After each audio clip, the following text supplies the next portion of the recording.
Well, hey guys, Tyler Berger here. Welcome back to the Monster Bass channel. In bass fishing, there are so many different types of lures and soft plastics and just so many different baits on the market that I think one of the best things that we can do as anglers is keep things simple. No matter what type of technique you are fishing, whether that's a Texas rig or an Alabama rig or a crankbait or a Carolina rig. And today I want to talk about my 4 favorite baits to use on a Carolina rig. So I'm gonna go through each of these baits real quick and tell you exactly when I like to use them.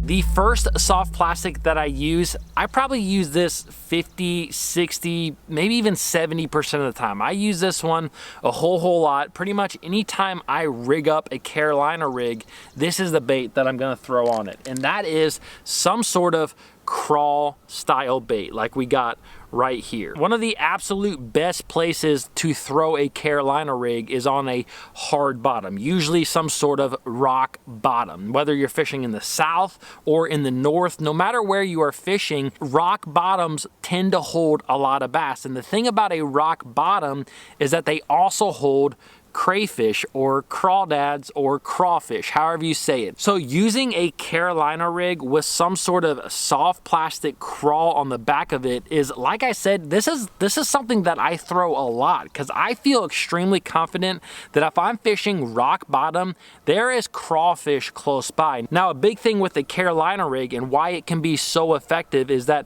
as you're dragging that weight across the bottom and it is hitting onto that rock, that's gonna make a lot of noise. That can actually draw fish in from a distance. You know, that fish may be 10 or 15 feet away from that bait, but it can hear the weight, it can hear the beads, it can hear the clackers of your Carolina rig, and that's what attracts those bass. But as they get closer, they're gonna see that crawl on the back of your Carolina rig, and it just looks so natural to a bass down there because the crawl is actually weightless. You have that Carolina rig with the weight that is pretty far in front of the bait, and that crawl just looks natural. It's a weightless presentation that you can fish in 20 foot of water, 30 foot of water. So with that being said, one of the first baits that I almost always pick up is a crawl to put on my Carolina rig. Now the next bait is one that I think is a little bit more sneaky, or at least I don't think a lot of guys are doing this or fishing this on their Carolina rig, and that is a swim bait. There are just certain times of the year where bass really get honed in onto bait fish and shad. One of those times of the year is actually during the post spawn. During the post spawn,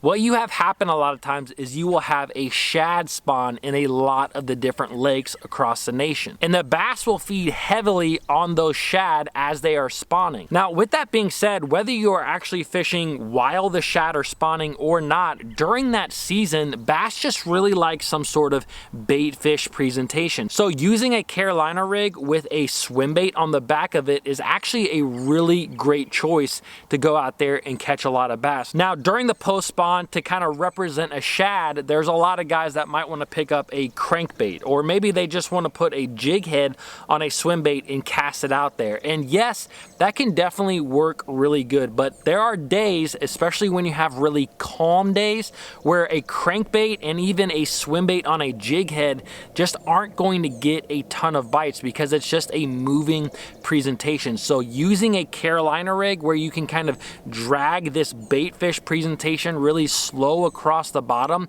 is going to get you bites when baits like a crankbait or even a topwater might get you 0 bites. So if you are fishing during the post spawn, do not rule out a swim bait. Let's jump into the next bait that is really good on the back of a Carolina rig, and that is some sort of straight-tailed worm. Now for me, I actually end up picking up a straight-tailed worm a lot when I'm out there fishing a Carolina rig. And probably the biggest reason why I pick up a straight-tailed worm over some of these other baits is that it is one of the best baits to fish when you're fishing a Carolina rig around grass. Now this could be grass of all different types. Maybe in the south it's hydrilla, or maybe up in the north it's a milfoil, but whatever grass it is, a straight-tailed worm comes through that grass really easy. And if it is coming through through grass effectively, efficiently, that's going to help you to get a lot more bites when Carolina rigging around grass. Now, another time that I will pick up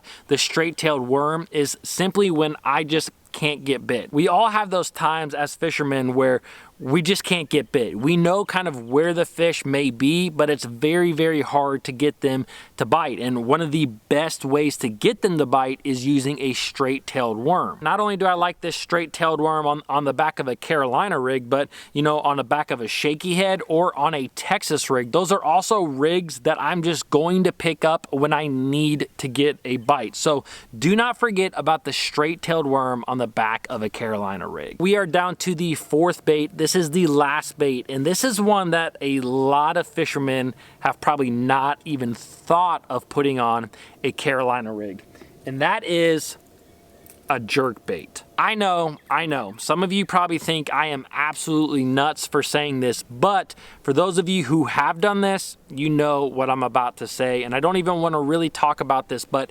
years ago, but actually back in 2008, I fished a Bassmaster Open as a co-angler, and the guy who led that tournament on the first day, I actually got to fish with him on the second day, and guess what he was fishing?